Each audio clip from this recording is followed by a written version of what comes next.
Hello guys, welcome to you. In this video, we are going to see how to create a Google Chrome Incognito Mode shortcut in Windows 11 operating system by the simplest way. It is a very simple video, so let's go.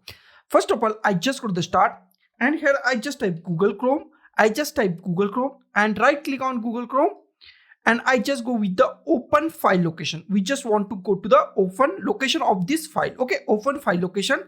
Okay, now here we find our Google Chrome. Right click on it and copy it, or just click on the Ctrl C on your keyboard. I just copy from here. Okay, now I just go to the desktop. You can just go to the Ctrl B and paste this on your desktop. Okay, I just go with the right click and paste this at here. Okay, now here is our Google Chrome shortcut. Okay, now we want to open it in the incognito mode. That is very easy.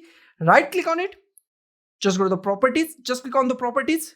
Okay, now here is our properties. In properties, we just go to the target. Here is our target and this is our path of our file. Okay, or the Google Chrome. Okay, now just go to the end of this path, then just hit space one time. After that, just type hyphen, then just type incognito. Just type incognito. Okay, just type incognito. Just type like this, space hyphen incognito. Then click on the apply. Then just click on the OK. Now we just go to the Google Chrome. Here is our shortcut. We rename it incognito. You can give any name that you like. I just rename this file. Okay, Ctrl 2 or just go to the right click and rename. I just give any name. You can give any name that you like.